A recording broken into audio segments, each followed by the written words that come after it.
Сәлеметсіздер ме? Даусым жақсы естіліп тұр ма?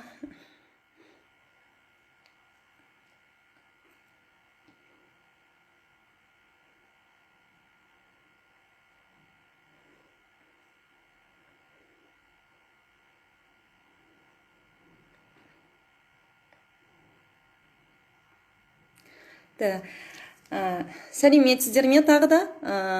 Құрметті желі қолданушылары, мен өзімді таныстырып өтейін алдымен. Мен Жаскен Жиенбаев атындағы Қазақ өсімдік қорғау және карантин ғылыми зерттеу институтының аға ғылыми қызметкері Гүлназ Жеткергенқызымын. Бүгін мен сіздермен Алматы облысы жағдайында майбұршақ дақылын зиянкестерден қорғау бойынша онлайн кеңес өткізем, яғни пікір алмасып, бір-бірімізбен осы тақырыпты талқылаймыз. Жалпы енді тақырыпты бастамас бұрын сіздерге майбұршақ дақылының халық шаруашылығындағы маңызы жөнінде айтып кетсем. Майбұршақ дақылы бұл ауыл шаруашылығында және мал шаруашылығында, сонымен қатар топырақ құнарлығын биологиялық жолмен арттыруда өте таптырмас бағалы дақыл. Аталған дақылмен біздің институттың ғалымдары 2012 жылдан бері өсіру технологиясымен айналысып келеді. Яғни ең бірінші біздің ғалымдар Байсерке жауапкершілігі шектеулі серіктестігінде осы дақылды еге бастады және технологиялық картасын жасады. Жалпы бүгінгі күнге дейін біз майбұршақ дақылдарының егу технологиясын бойынша бірнеше этаптардан өтетін процестерді жүргіземіз. Ең біріншіден майбұршақ дақылы қысты күні қоймада сақталады. Яғни ол сақтау жөнінде сіздерге алдағы күндері біздің институттың ғалымдары түсіндіреді. Сонан кейін қыс бойы біз осы дақылдың тұқымын арнайы фитосараптамадан өткізіп тұрамыз. Себебі тұқымның өнгіштігін, аурулар мен залалдану дәрежесін тексеріп отырамыз. Көктем шыққан кезде майбұршақ дақылының тұқымын бактық қоспалармен, яғни баковый смесь дейді, осы дәрілеп егеміз. Яғни баковый сместе біз ең біріншіден қорғаныш үдеткіш құралдарды пайдаланамыз. Сонымен қатар зиянкестерге қарсы инсектицидтерді, ауруларға қарсы фунгицидтерді және өсімдіктің арам шөптеріне қарсы гербицидтерді пайдаланамыз. Бүгінгі тақырыптың негізгісі болса, бұл майбұршақ дақылының зиянкестеріне қарсы біз көбіне имидоклоропид әсер етуші заты бар препараттарды қолданып келеміз. Яғни препараттардың аты жыл сайын өзгеріп отырады, себебі жыл сайын жаңа препараттар орын алып жатыр. Осы кезге дейін майбұршақ егістігінде 13 түрлі зиянкестер кездесті Алматы облысы жағдайында. Олардың ең негізгісі қатты қанаттылар тобына жататын, яғни шыртылдақ қоңыздар, оның ішінде егістік, жолақты және жалпақ шыртылдақ қоңыздар кездесті. Сонымен қатар қара денелер дейді, орыс тілінде чернотелки деп айтады, қара денелердің ішінде далалық және құм шабан қоңыздар кездесті. Біздің жағдайда осы зиянкестерге қарсы тұқымды егер алдында дәрілейміз.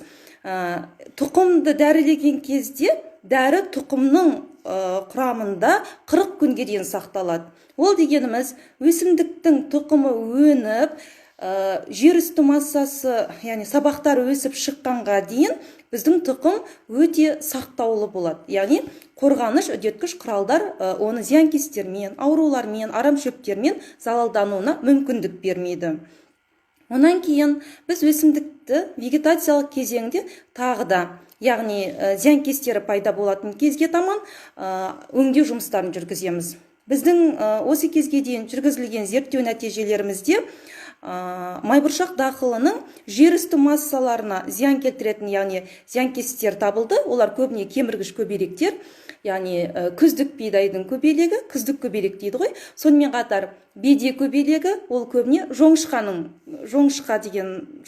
көбелегі. Сонымен қатар түйнек біз тұмсықтар, яғни түйнектерді зақымдайтын зиянкестер. Сонымен қатар қазір сұрақтарға жауап беруге тура келіп тұр. Себебі мұнда бізге сұрақ келді. Кешірім сұраймын. Заманауи қандай технологиялармен суару әдістерін қолданасыздар? Артықшылықтары бар ма дейді. Жалпы суару технологиясы бойынша, Әселия дейді, сұрағыңызға рахмет. Заманауи суару технологиясын біз қолданамыз. Ол көбіне тамшылатып суару технологиясы. Оның артықшылығы біріншіден суды үнемдейміз.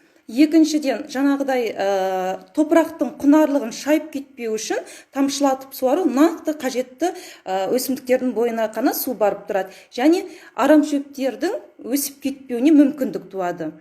Келесі сұраққа жауап бере берейін. Сәлеметсіз бе? Сіздерде өндірістік практикадан өтуге болады ма? Кез келген оқу орнынан қабылдайсыздар ма дейді. Әрине, біздің мекемеде осы кезге дейін жүргізіліп жатқан зерттеу жұмыстарына көптеген студенттер, магистранттар, докторанттар қатысып, өздерінің ғылыми жұмыстарын қорғап жатыр. Сондықтан қандай мекемеден болса да екі жақты келісімшарт жасап, сіздердің келулеріңізге болады.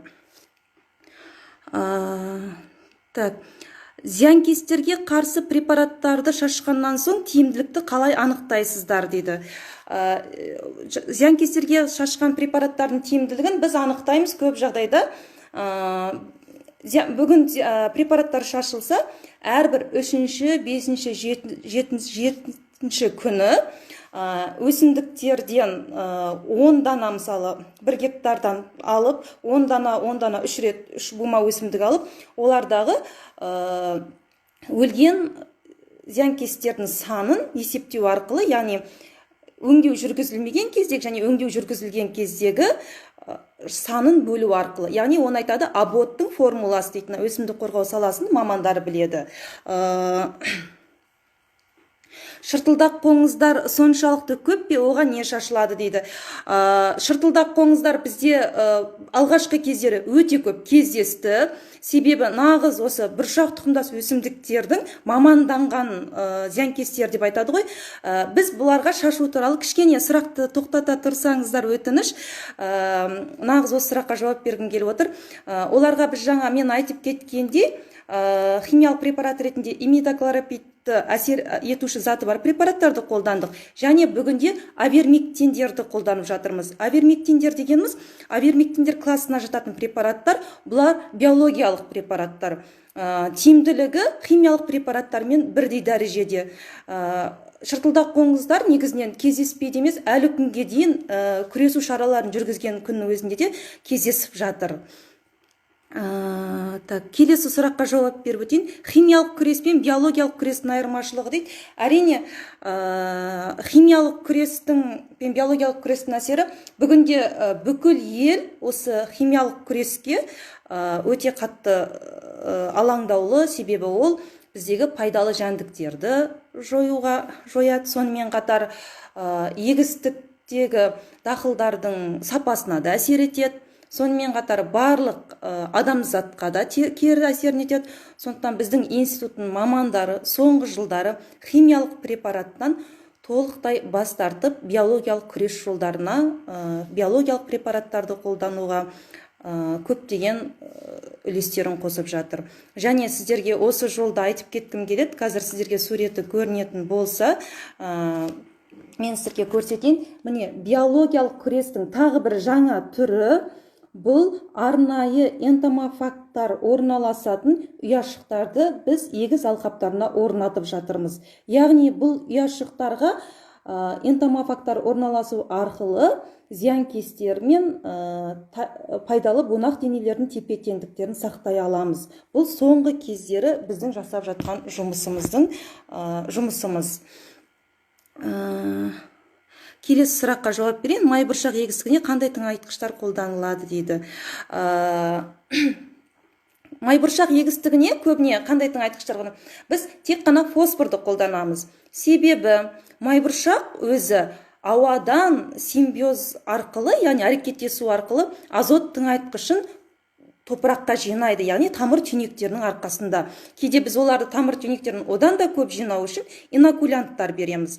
Осы инокулянттардың жиналуы мақсатында, жиналуы кезінде азот көп жиналады, сондықтан біз макротың айтқыштардан тек қана фосфор деп береміз. Ал калийдің айтқышын біз көбіне енгізе бермейміз. Келесі сұрақ келіп тұр. Ауыл шаруашылық дақылдарының экономикалық тиімділігін қалай есептейсіздер? Сұрақ өте орынды, және жауап беретін болсақ, мен жаңа тақырыптың басында айтып кеттім, біз дақылды егетін алдында технологиялық карта жасаймыз. Технологиялық карта дегеніміз тұқымды қоймадан сақтаудан жинап алып сатуға дейінгі процестегі кететін шығындар, жүргізілетін жұмыстардың нәтижесі. Осы технологиялық карта бойынша экономикалық тиімділікті шығару жолдары, ол ең біріншіден майбұршақтың 1 центнердегі сатылу бағасы.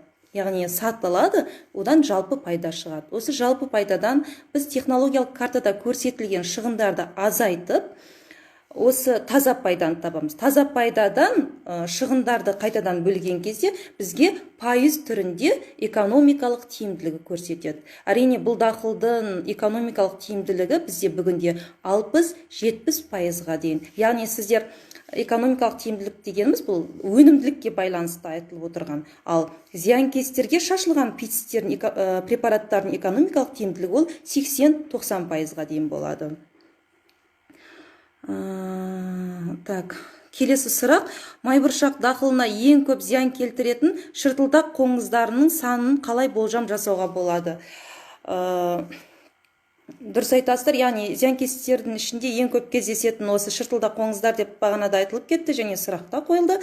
Олардың санын жүргізу көбіне дернәсілдері бізге зиян келтіреді, және оны ең бірінші шыртылдақ қоңыздардың санын біз қалай есептейміз? Көктем кезінде 50-50 сантиметр, яғни 0,25 гектар жерге 30 сантиметр тереңдікте топырақты қазып, 100 гектарға дейінгі жер болса 8 үлгі аламыз. Осы алынған үлгідегі зиянкестер санын 4-ке көбейтеміз. Себебі ол 1 гектарды шығару керек бізге.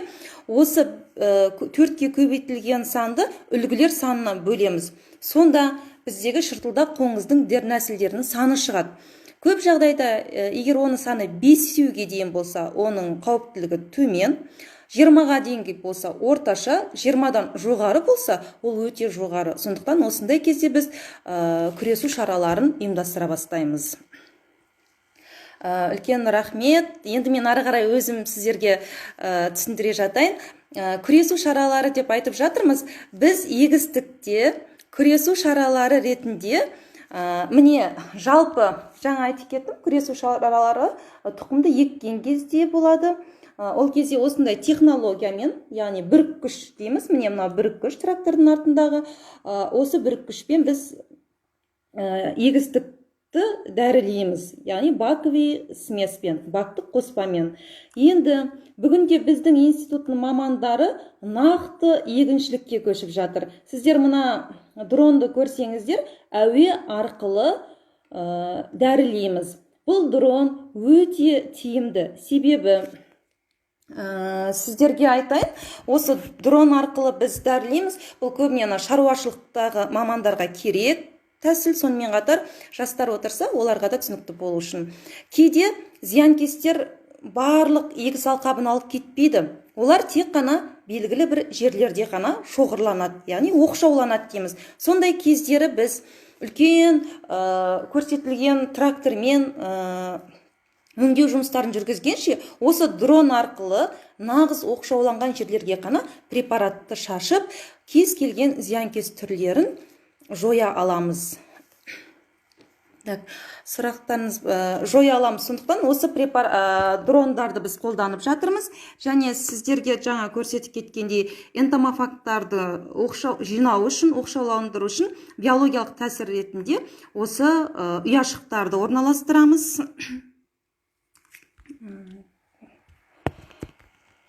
Келесі сұрақ бойынша Жалпы күресу тәсілдерінде жаңада айтылып кеткендей, майбұршақта қандай топырақта майбұршақ дақылы қандай топырақта жоғары өнім береді дейді. Жалпы бүгінде майбұршақ дақылы көбіне Алматы облысы жағдайында енгізіліп келе жатыр. Қарақоңыр топырақта өнімділігі өте жоғары, 35 центнер гектарына дейін өнім алынып келеді. Сонымен қатар жаңа күресу тәсілдеріне қайтадан келіп, кешіріңіздер, тағы да сұрақтар болып жатыр, жауап берейін. Еліміздегі майбұршақтың егістік көлемі қандай дейді. Майбұршақтың егістік көлемі елімізде 18-20 гектарға дейін бүгінде, яғни ол өте аз көрсеткіш. Алдағы уақытта бұл көрсеткішті жоғарылатамыз деген Ауыл шаруашылық министрлігінің ұсынысы болуда. Келесі сұраққа, энтомофагтар дегеніміз не дейді? Энтомофагтар туралы жеке айта кетсек, энтомофагтар дегеніміз бұлар пайдалы бунақ денелер. Яғни әрбір зиянкестің өзінің энтомофагы болады. Ол зиянкеске өзінің жұмыртқасын салу арқылы ары қарай ол зиянкестердің дамуына мүмкіндік бермейді. Осылай біз энтомофагтардың санын көбейту арқылы тепе-теңдікті сақтай аламыз. Яғни егіс алқабындағы зиянкестердің санын азайтуға да оның өте көп мүмкіндігі бар. Келесі сұрақтарға жауап берсем, саламатсыздар ма, биологиялық препарат қолданасыздар ма және әсер ету пайызы қалай дейді. Біз биологиялық препараттар битоксибацилин және авермектиндер класын қолданамыз. Олардың бүгінгі күні әсер ету тиімділігі 87-90%-ға дейін болып жатыр. Бұл дегеніміз химиялық препараттардың әсер ету тиімділігімен бірдей.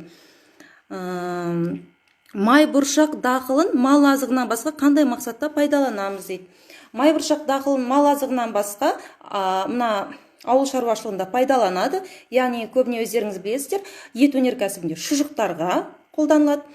Соядан сойбе соус дейді ғой, осы соустар жасалынады. Және құс фабрикаларында жем-шөп, балық шаруашылығында да жем ретінде қолданылады. Сонымен қатар топырақтың құнарлығын арттыруда таптырмас өте үлкен биологиялық өз тыңайтқыш ретінде қолданылады. Келесі. Жаңағы айтып кеткеніңізде, агропарктегі егіс көлемінің үлесі қанша дейді.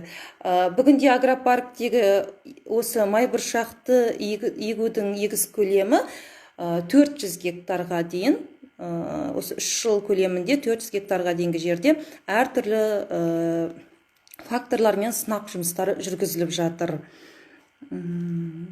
Ауыл шаруашылық дақылдардың экономика тиімділігін есептеу туралы жаңа айтылды. Яғни шыққан шығынды, таза пайданы шыққан шығынға бөлу арқылы экономикалық тиімділік шығарамыз. Бүгінде дәстүрлі технология мен осы инновациялық технологиялардың арасында 40-70%-ға дейін тиімділік артуда. Майбұршақ дақылын тағам ретінде қолданылады ма дейді. Әрине, майбұршақ дақылы көбіне диеталық тағам ретінде қолданылады, және осы қант диабеті ауруларына таптырмас дақылдардың бірі. Яғни оның құрамында осы еттің құрамындағыдай ақуыз өте бай.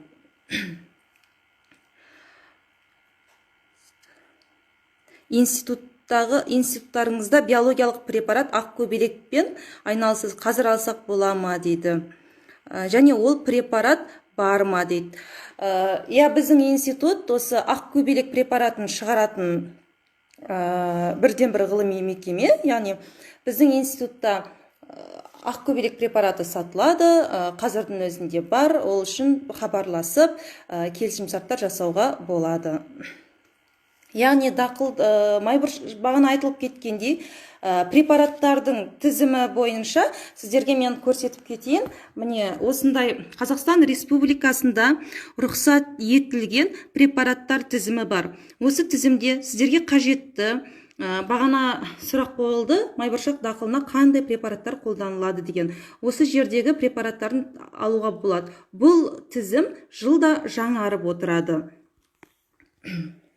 сұрақтарыңыз болса қоюға болады. Келесі. Жалпы біздің осы агропарк оңтүстік жағдайында жүргізілген зерттеу нәтижелерінде биологиялық күрестің өзі өте үлкен экономикалық тиімділігін көрсетіп келеді. Келесі сұрақтарыңыз болса қоюға болады.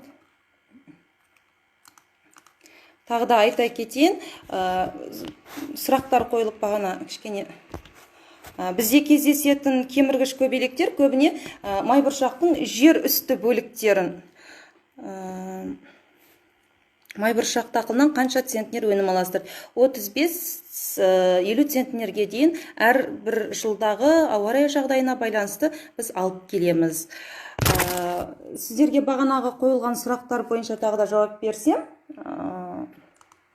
сұрақтардың көптеп келуіне байланысты айтылатын тапсырма нелер өзгеріп кетіп жатыр.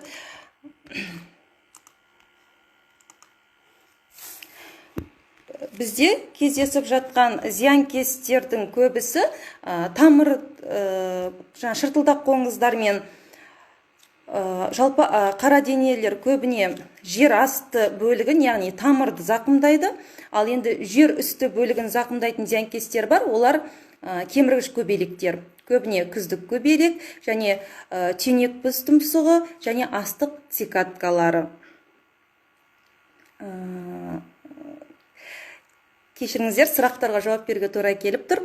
Қолданылған препараттардың кері әсерін анықтайтын мүмкіндіктеріңіз бар ма? Біздің институтта осы қолданылған препараттардың кері әсерін анықтайтын арнайы токсикология бөлімі, яғни зертханасы бар. Егісті егер алдында осы зертхананың мамандары барып топырақтан үлгі алады, және егісті егіп препараттарды шашқаннан кейінгі кезеңде де зерттеу жұмыстарын жүргізеді лабораторияда. Жалпы бүгінге дейін жүргізілген зерттеу нәтижесінде ешқандай да арнайы шектеуден біздің препараттарымыз зияндылық шегін көрсеткен жоқ. Кеміргіш көбелек жұлдыз құрттар. Кеміргіш көбелектің жұлдыз құрттар көбіне көбелектердің өздері де жұмыртқаларын салып кетіп жатады. Біз көбіне оны өсімдіктің жапырағының астынан анықтап жатамыз. Және бұл көбіне кеміргіш көбелектер маманданған деп айтады ғой, маманданған зиянкестер болып табылмайды. Себебі жақын маңдағы жаңағы күздік бидай егістігінен келеді. Сосын ол жерде жоңышқалар көп. Осы жоңышқа егіледі, жоңышқадан келеді және астық цикаткаларда басқа дақылдардан келеді. Сондықтан да мен ойлаймын, сіздерге қазір жауап беремін ол сұраққа. Сондықтан да көбіне біздің мамандар жалпы осы кезге дейін кеңес беріп келеді. Бір егістікке монодақыл егуді тоқтату керек деп. Себебі жыл сайын бір дақылды бір танапқа еге беруден ол жердің зиянкестері де көбейеді, ол жердің арам шөптері де көбейеді және алынатын өнім де азайып, топырақтың құнарлығы төмендейді. Сондықтан ауыспалы егісті сақтасақ, аталған зиянкестер де азаяды және өнімділіктің көбеюіне мүмкіндік береді. Орман қорғау жөнінде биыл Алматы қаласында жұмыс жүргізіп жатыр ма дейді. Орман қорғау жөнінде бізде қазір қаланы дәрілеу жұмыстары жүргізіліп жатыр. Ол жөнінде сіздерге Нұржан Серікқанұлы жақсы мәліметтерді алдағы күндері береді. Және осы жөнінде кеңестер өткізіліп келеді. Сондықтан келесі түйнекбіз тұмсықтар туралы айттық. Зиянкестермен күресудегі нақты егіншілік жөнінде мен сіздерге ескерттім. Яғни біздің негізгі мақсатымыз инновациялық технологияларды қолдану. Яғни инновациялық технологиялардың ішінде не кіреді? Жаңа күні бой біз осы кеңес барысында айтып жатырмыз. Тұқымды дәрілеу және осы дәрілеу арқылы тұқымды зиянды ағзалардан қорғау, сонымен қатар аз шығын шығара отырып мол өнім алу. Яғни оның барлығы біздің институттың мамандарының осы кезге дейінгі жүргізіліп жатқан жұмыстарының нәтижесінде арнайы техникалық карта болып жасалынып жатыр. Электронды техникалық карталар жасалынды. Осы карталарда біздегі майбұршақ дақылын өсірудің барлық технологиясы келтірілген. Нақты егіншілікпен де біздің институттың мамандары осы кезде арнайы жұмыс жасап жатыр. Точное земледелие дейді. Бұл тек қана белгілі бір аймақта ғана орын алған жағдайда, яғни бағана айтқандай кенелер немесе өсімдік беттері пайда болса, тек сол жерді ғана, нақты белгілі бір жерді ғана барып өңдейді. Осы бойынша да біздің институт мамандары бүгінде жоғары деңгейде жұмыс жасап жатыр. Жалпы қоятын сұрақтарыңыз болса, осы тақырып жөнінде немесе майбұршақ дақылын өсіру жөнінде тыңдауға әзірміз. Енді тағы да айта кетем, бұл дақылды өсірумен 2012 жылдан бері біздің институт мамандары айналысады. Барлық күресу шараларын жетік меңгерген, биологиялық күресу, химиялық күресу шаралары, осы күресу шаралары бойынша жүргізілген жұмыстардың нәтижесінде ғылыми мақалалар жариялап келе жатыр. Сондықтан ары қарай қоятын сұрақтарыңыз болса, мен жауап беруге дайынмын. Кездесетін зиянкестердің түр құрамын сіздерге айттым. Жалпы Алматы облысында 13 түрі кездесті дедім. Және олардың ішінде аса қауіпті болып жаңа шыртылдақ қоңыздар мен қара денелерді айтсақ, ал көбелектерді біз кей жағдайда ғана айтамыз. Көбелектер кей жағдайда ғана кездесіп жатады. Қоятын сұрақтарыңыз болса, мен сіздерге жауап беруге дайынмын. Жаңадан қосылған мамандарға, тағы да жаңадан қосылған көрермендерге де айта аламын. Зертханаларыңызда топырақтың құнарлығын зерттейтін мүмкіндіктеріңіз бар ма дейді. Біздің институтта топырақ құнарлығын зерттейтін мүмкіндік жоқ. Яғни ол үшін арнайы осы Успанов атындағы топырақтану институтына барып зерттеу жұмыстарын жүргізуге болады. Яғни лабораториясында жүргізуге болады оны. Ал біздің институтта анықтай алмайды. Сұрақтың қай жақтан келгенін түсініп отырмын. Яғни ол майбұршақ дақылы топырақ құнарлығын арттырады деп жатырмыз. Майбұршақ дақылы негізінен топырақты биологиялық азотпен байытады. Көбіне осы Алматы облысы жағдайында, яғни оңтүстік шығыс Қазақстан жағдайында майбұршақ дақылы егілетін егістікке біз фосфор тыңайтқыштарын ғана береміз. Ал калийдің айтқышы берілмейді, себебі бізде осы Алматы облысы жағдайында топырақта калийдің айтқышы жеткілікті. Фосфордың айтқышы не үшін берілеміз? Ауадан азотты жинау үшін міндетті түрде фосфордың айтқышын беру керек. Сол кезде 1 гектар жерден 70-80 килограммға дейін биологиялық азот жинау мүмкіндігі болады. Келесі сұрақта рахмет сізге, барлығы түсінікті дейді. Сіздерге де рахмет тыңдағандарыңыз үшін. Тағы да қойылатын сұрақтарыңыз болса, жалпылама этикет, енді жалпылама бүгінгі тақырып бойынша сұрақтарыңыз болса, жауап беруге дайынмын. Негізінен майбұршақ дақылының сіздерге мен халық шаруашылығында маңызын айтып жатырмын. Сонымен қатар оның қай жерде пайдаланылатынын, яғни көптеген мәліметтер бар. Бұрын соңды майбұршақ дақылы 1 миллион гектар жерге дейін егіледі екен. Бүгінде ол өте аз болды. Попрошу вопросы по теме прямого эфира задавать без слуда. Спасибо.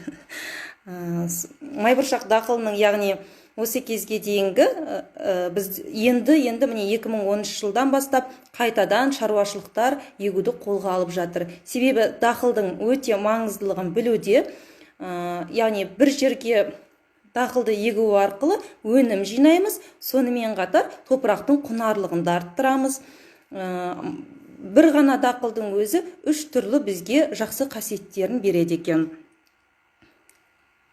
Сорттарды негізінен сіздерге шетелден әкелінген сорттар емес, бүгінде өзіміздің сорттары егіліп келеді майбұршақ дақылына. Келесі сұрақтар. Жансая деген сорты егілді, осы кезге дейін Луна сорты егілді. Гаухар Орман дейді, сәлеметсіз бе, Нұрсағым ағаның арты қайырлы болсын дейді. Үлкен рахмет. Біздің осы жолға келуіміз, энтомология мамандығын игеруіміз, аз да болса осылай алдарыңызға шығуымыз ең біріншіден шыны керек Нұрсағым атамыздың еңбегі. Сондықтан әрине ол кісі иманды болсын. Гаухар Орман, Гаухар апай, сізге үлкен рахмет. Сіздің тыңдап отырғаныңыз үшін біз өте қуаныштымыз. Өте үлкен, сізден де талай білімдер алдық біз.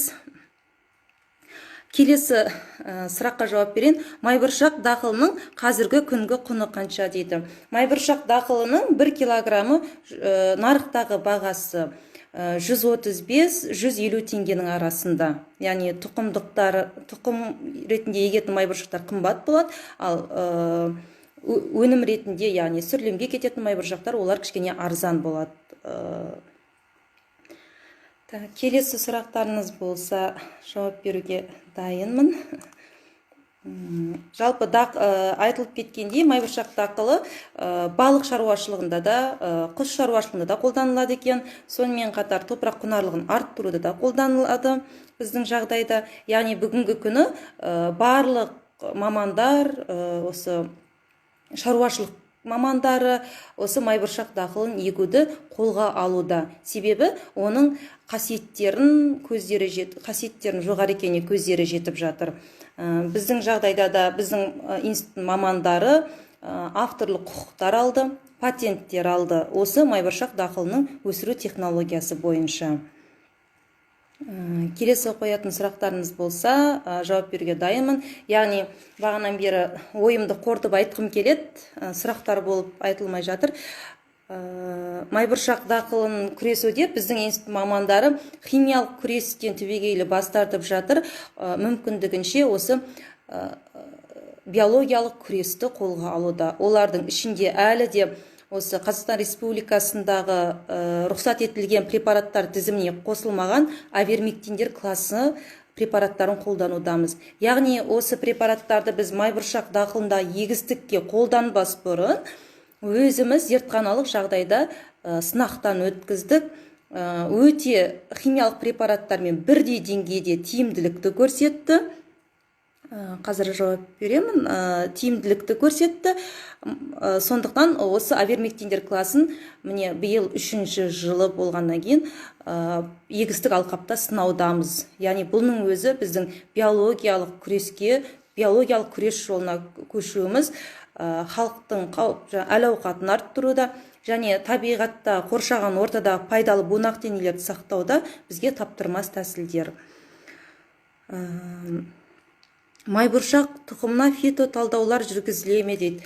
Біздің институтта фитосараптамалар жүргізілетін арнайы заманауи тұрғыдан дайындалған лаборатория бар, яғни зертхана. Ол жерде фитосараптамалар жүргізеді. Яғни қоректік ортада майбұршақ дақылдарының тұқымдарын анықтайды. Осы фитосараптамалардың нәтижесінде ғана біз егістікке дақылды өсіруге шығарамыз. Фитоталдаулар бізде қыс бойы жүргізіледі, яғни ол өнгіштігіне және ауруларына қарсы. Еңбектеріңіздің жемісін көріңіздер дейді. Рахмет үлкен. Энтомофагтарды қайдан алуға болады деген сұрақ.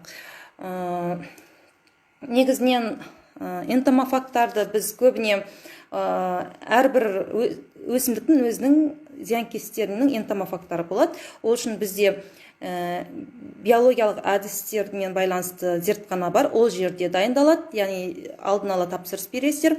Ал біздің жағдайда біз көбіне энтомофагтарды арнайы ұяшықтар орналастырамыз. Олар табиғи жағдайда біздің осы көрсетейін сіздерге, ұяшықтарымызға өздері табиғаттан келіп орнығады және көбейеді. Осы ұяшықтарда көбею арқылы біз энтомофагтарды зертханалық жағдайларда көбейте аламыз, немесе егістіктің әр жеріне қою арқылы зиянкестердің санын төмендетуге мүмкіндік аламыз. Яғни бұл жұмыста бізде осы кезге дейін өзінің оң нәтижесін беріп келеді. Энтомофагтармен жүргізу бойынша. Ал енді екіншіне нақты жалпы әуе арқылы осы дронмен шашу арқылы да біз зиянкестермен күрес жұмыстары өзінің жақсы нәтижелерін беріп келеді. Бұл дрон арқылы күрес жұмыстарын жүргізу. Және сіздерге көрсеткім келеді, мынау жалпылама бүріккіштер арқылы, яғни опрыскивательдер арқылы барлық егістікті зиянкестерге қарсы осы техникаларды біз қолданып келеміз. Май бұршақтарды егу алдында қандай препараттармен өңдеген дұрыс дейді. Жалпы май бұршақты егу алдында тұқымын біз өңдейміз. Бұл сұраққа жауап бере кететін болсақ, май бұршақтарды егу алдында біз баковый смес дейміз, бактық қоспалармен өңдейміз. Яғни олардың ішінде тұқымның ауруларына қарсы, зиянкестеріне қарсы, сонымен қатар арам шөптеріне қарсы препараттар қосылады, және өсімдіктің өсуін арттыратын препараттармен біз өңдейміз. Өте керемет, керекті мағлұматтарды алдық. Рахмет сізге дейді. Тыңдағандарың үшін сіздерге де рахмет. Бұл саладағы еңбек өтіліңіз қанша дейді. Бұл саладағы еңбек өтілім 5 жылдан асып бара жатыр. Яғни нағыз осы майбұршақ дақылын Байсерке жауапкершілігі шектеулі серіктестігіне егуді бастаған жылы мен осы өсімдік қорғау институтына жұмысқа кірдім. Сонан бері жасап келе жатырмын. Егу алдында қандай препараттармен. Енді препараттардың атын нақты айта алмаймын, тағы да айтып кетемін, өйткені ол жерде жыл сайын препараттар әсер етуші заты жаңағыдай имидоклоропидтер болғанмен де оның жыл сайын атаулары өзгеріп келе жатыр. Әртүрлі атаулармен келгендіктен осы жерде майбұршақ дақылына арналған препараттарды таңдай аласыздар. Сұрақтарыңыз болса қоюға болады. Жалпы біздің мекеме ешқандай да сауда саттық емес, бұл ғылыми жұмыспен айналысады. Жаңа жоғары жақта жақсы сұрақтар қойылды. Сіздерден өндірістік практика өтуге болады ма деп айтар едім. Барлық жоғары оқу орындары осы ауыл шаруашылық саласында біздің мекемеден келіп өтіп жатыр. Себебі осы жүргізілген заманауи технологияларды жастар игерген сайын біздің саладағы білімді мамандар да көбейе бастайды. Сондықтан жоғары жақтағы сұрақтар бойынша жауап бергім келеді. Келіңіздер, практикадан өтуге болады. Бүгінгі тақырып бойынша сіздерге мен ойлаймын, жалпы мағлұмат бере алдым деп, сұрақтарыңыздың барлығына жауап бердім. Әлі де қойылатын сұрақтар болса, мен сіздерді тыңдауға дайынмын. Немесе өз ойларыңызды айтсаңыздар, 5 минуттай уақытымыз бар біздің. Қандай препараттармен өңдеген, бұл сұраққа жауап берілді. Жалпы тақырып бүгін өзі майбұршақ дақылын зиянкестерден қорғау болатын. Осы кезге дейінгі жүргізілген зерттеу жұмыстары нәтижесінде зиянкестердің түрлерін айтып кеттім. Яғни өсімдіктің жер асты массасын зиян келтіретін зиянкестер болды, және жер үсті массасын. Яғни біз зиянкестерді көбіне анықтаймыз. Күзде өсімдікті жинап алғаннан кейін топырақтан біз үлгі алу арқылы топырақтағы қыстаған зиянкестердің санын жүргізе аламыз. Және сонымен қатар егістік бар кезде, яғни егін егілген кезде өсімдіктің жер үсті массаларынан арнайы энтомологиялық қаққыштар арқылы анықтаймыз. Сіздерге қажет мәліметтер болу үшін осыларды айтқым келеді. Тағы да қоятын сұрақтарымыз болса, көбіне майбұршақ тұқымдас өсімдіктерге жатқандықтан оларда түйнектерін зақымдайтын зиянкестер кездеседі. Астық цикаткалары кездеседі. Бұлардың барлығына біз жаңа айтылып кеткенде биологиялық препараттар авермектиндер класын пайдаланамыз, және бетокцебацилин биологиялық препаратын қолданып келеміз. Сұрақтарыңыз болса, мен жауап беруге дайынмын. Шыртылдақ қоңыздар көбіне дернәсілдері бізде қыстайды, яғни осы дернәсілдер қыстау арқылы яғни дернәсілдері қыстайды шыртылдақ қоңыздардың сұрақ бойынша.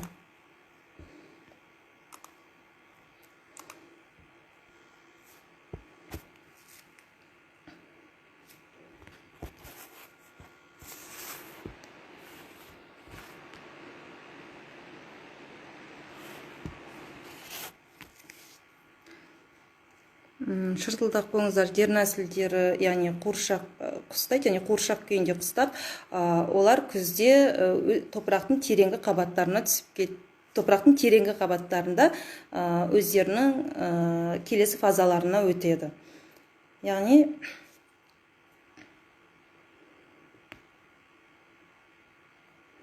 келесі сұрақ: сіздердегі жас ғалымдармен бірлесе отырып совместный проект жазуға мүмкіндік бар ма дейді.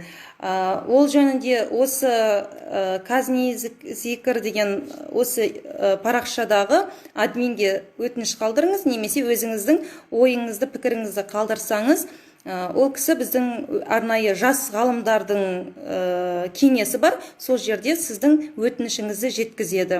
Жас ғалымдармен бірлесе, егер сіз басқа қалада немесе басқа ауданда болсаңыз, Әселия Нұрболат, басқа қалада болсаңыз, өзекті тақырыптарды біз талқылау арқылы бірге проектті дейді, яғни жоба жазуға мүмкіндігіміз бар әрине.